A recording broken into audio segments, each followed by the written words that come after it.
El Salvador মধ্য আমেরিকার প্রশান্ত মহাসাগরের উপকূলে অবস্থিত একটি প্রজাতান্ত্রিক রাষ্ট্র। 2021 সালে দেশটির জনসংখ্যা 6.8 মিলিয়ন বলে অনুমান করা হয়েছে। জনসংখ্যার বিচারে মধ্য আমেরিকার দেশগুলির মধ্যে গুয়াতেমালার পরেই এর অবস্থান। দুই আমেরিকা মহাদেশের সবচেয়ে ঘনবসতিপূর্ণ দেশগুলির মধ্যে এটি দ্বিতীয়। মূলত এটি একটি গ্রামীণ দেশ হলেও বিংশ শতাব্দীতে এখানে ব্যাপক নগরায়ন ঘটে। দেশের জনসংখ্যার প্রায় 1/3 সান সালভাদর মেট্রোপলিটন এলাকায় বসবাস করেন। সান সালভাদর দেশটির রাজধানী ও বৃহত্তম শহর। এল সালভাদর একটি স্পেনীয় শব্দগুচ্ছ যার অর্থ ত্রাতা। যীশু খ্রিস্টের সম্মানে দেশটির এই নামকরণ করা হয়। দেশটির ভূপ্রকৃতির অধিকাংশই আগ্নেয় পর্বতসারি নিয়ে গঠিত, ফলে এখানে কফি চাষ খুবই সুবিধাজনক। বিগত 1 শতাব্দী কফি রপ্তানি করে প্রাপ্ত বৈদেশিক মুদ্রা দেশটির অর্থনীতির মূল চালিকা শক্তি।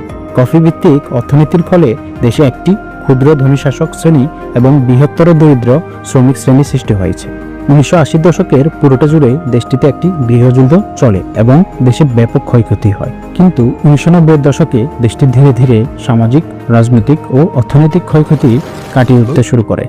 1600 শতকে এল সালভাদর স্প্যানিশ শাসকের অধীনে ছিল। মধ্য আমেরিকার দেশ হিসেবে ইহা 1821 সালে স্বাধীনতা অর্জন করে এবং দেশ হিসেবে 1898 সালে আত্মপ্রকাশ করে।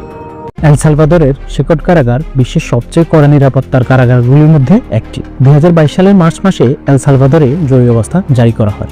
এই জরুরি অবস্থা ঘোষণার মাধ্যমে 64,000 অপরাধীকে গ্রেপ্তার করা হয়। মূলত গ্যাং সদস্যদের অত্যাচারে যখন পুরো এল সালভাদর রাষ্ট্রটি নরকে পরিণত হয়, তখন দেশটির রাষ্ট্রপতি এই শেকট কারাগারটি নির্মাণ করেন এবং 2023 সালে এর কাজ শুরু হয়। এটি গুন্ডা ও সন্ত্রাসীদের কারাগার হিসেবে পরিচিত, যারা আইন ভঙ্গ করতে চায় তাদের জন্য যাতে একটি উত্তম উদাহরণ হিসেবে থাকে, তাই পুরো বিশ্বকে এই কারাগার দেখানোর জন্য সব মিডিয়াকে আমন্ত্রণ জানানো হয়েছে। এই কারাগারে ঢোকার নিরাপত্তা ব্যবস্থা এতটাই করা যে প্রবেশ করার আগে কঠোর স্ক্যানিং করা হয়। এটি শুধুমাত্র কারাগার নয়, যেন এক দুর্ভেদ্য দুর্গ। এই হাইটেক ডিভাইসটি কয়েদি এবং কারাগারের কর্মীদের চেক করতে ব্যবহৃত হয়। দেখুন কত উন্নত সব ডিভাইস এখানে। ক্যামেরা আর ফিঙ্গারপ্রিন্ট স্ক্যানারও আছে। অপরাধীরা যখন এখানে আসে তখন তাদের কোনো পরিচয় থাকে না, তাই এই সমস্ত ডিভাইস তাদের পরিচয় যাচাই করার জন্য ব্যবহার করা হয়। ক্যামেরাগুলো বেশ উন্নত এবং ফেসিয়াল রিকগনিশন ফিচার যুক্ত। মোশন সেন্সরও আছে। এই কারাগারের অবকাঠামোর একটিমাত্র একক দরজা আছে। এটাই প্রবেশ এবং এটাই প্রস্থান পথ। জরুরি অবস্থা ঘোষণার পর শেকট কারাগারটি মাত্র 7 মাসের মধ্যে নির্মিত হয়ে একটি অনন্য রেকর্ড গড়েছে।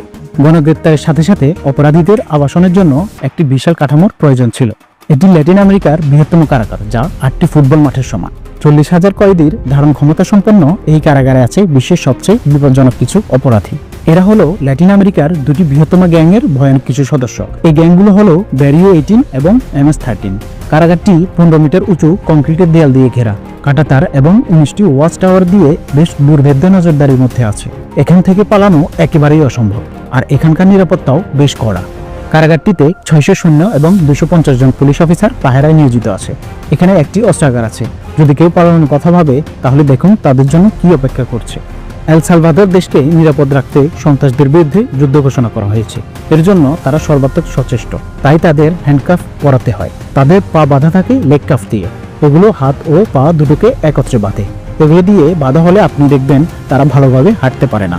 একবার তারা শেকড়ে প্রবেশ করলে আর কখনো বের হতে পারে না। একবার এই গেট দিয়ে গেলে আর ফেরার রাস্তা নেই। তাদের পরিবারের কাউকে তাদের সঙ্গে দেখা করতে দেওয়া হয় না। এরা প্রত্যেকেই 200-এরও বেশি লোককে হত্যা, ধর্ষণ এবং আরও কঠিনতম ভয়ানক অপরাধের আসামি। আপনি যদি তাদের দিকে তাকান তবে তারা আপনাকে ভয়ঙ্কর একটা লুক দেবে। তাদের প্রত্যেকের একটি সাদা ইউনিফর্ম পরনে আছে, যাতে আছে সাদা টি-শার্ট, সাদা শর্ট প্যান্ট এবং সাদা স্যান্ডেল। তাদের পরিধানের জন্য শুধুমাত্র এই জিনিসগুলোই আছে। তাদের ঘুমানোর জন্য কোনো গদি নেই কোনো বালিশ, শুধুমাত্র আছে লোহার সারফেস। তারা ওখানেই ঘুমায়। এখানে বিপুল সংখ্যক গার্ড আছে। মনে হচ্ছে যেন দেশে যুদ্ধ চলছে। বন্দীদের সবাই একই রকমের সাদা ইউনিফর্ম পরে থাকে। লাইট কখনো বন্ধ করা হয় না এখানে। এই লাইট 24 ঘন্টা জ্বালানো থাকে। বন্দীরা কখনো বোঝে না যে এখন দিন নাকি রাত, এবং গার্ডরাও তাদের নির্বিঘ্নে পাহারা দিতে পারে। তাদের পালানোর কোনো সুযোগ নেই। প্রতিটি সেল 100 জন বন্দী ধারণে সক্ষম। এই অসম্ভব কাজটি করেছেন এল সালভাদরের রাষ্ট্রপতি নায়েব বুকেলে। পুরো দেশকে বদলে দিয়েছেন তিনি। কয়েক শতাব্দী ধরে বিশ্বের অপরাধের রাজত্ব হিসেবে কুখ্যাত দেশ আজ বিশ্বের অন্যতম নিরাপদ দেশ হিসেবে পরিচিতি অর্জন করেছে।